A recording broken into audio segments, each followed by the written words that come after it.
તો જૂનાગઢના માંગરોળ પંથકમાં ઘેડ વિસ્તારના ગામો અતિભારે વરસાદના કારણે જળબંબાકાર થયા છે। સામડા, કુલરામાં, બગસરા, ઘોડાદર, સરમાં, સાઢા સહિતના ઘેડના ગામોમાં ઓઝત નદીના પાણીએ રસ્તા ઉપર કબજો જમાવ્યો છે, જેના લીધે તમામ ગામોનો બાહ્ય સંપર્ક તૂટી ગયો। લોકોના ઘરોમાં પાણી ઘૂસી જતા સ્થાનિકોને હાલાકી વેઠવાનો વારો આવ્યો। છેલ્લા 2 દિવસથી ચાલી રહેલા મુશળધાર વરસાદે પરિસ્થિતિને વધુ ગંભીર બનાવી। ઓઝત સહિતની નદીઓમાં ઘોડાપૂર આવ્યા હોવાથી પાણી છલકાઈ રહ્યું છે, જેના કારણે ઘેડ પંથક જળમગ્ન બન્યું છે। વહીવટી તંત્ર દ્વારા રાહત અને બચાવ કામગીરી શરૂ કરવામાં આવી છે અને લોકોને સલામત સ્થળે ખસેડવાના પ્રયાસો ચાલુ છે।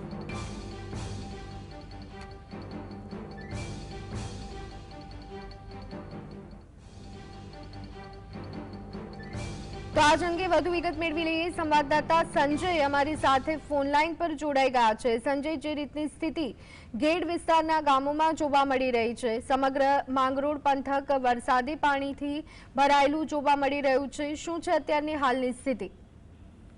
ધ્વની વાત કરવામાં આવે તો ખાસ કરીને જે ઉપરવાસમાં એટલે કે ગઈકાલે જે જૂનાગઢ અને જે માણાવદર, ભેસાણ સહિતના જે વિસ્તારોમાં વરસાદ વરસી રહ્યો છે, જે વરસાદનું પાણી આજે માંગરોળના ઘેડ પંથકમાં આવી પડ્યું છે અને જે ઓઝત નદી છે તે હાઉસફુલ એટલે કે જે ઘોડાપૂર કહી શકાય એવી સ્થિતિમાં ઓઝત નદીનું પાણી માંગરોળના ઘેડ પંથકને ફરી એકવાર તારાજ કરી નાખ્યું છે।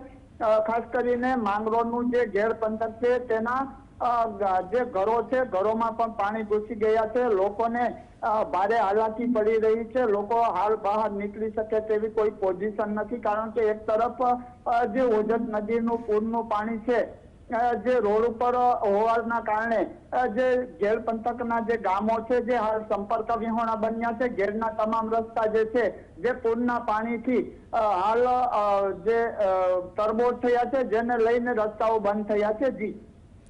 જી આભાર સંજય, સમગ્ર માહિતી આપવા બદલ।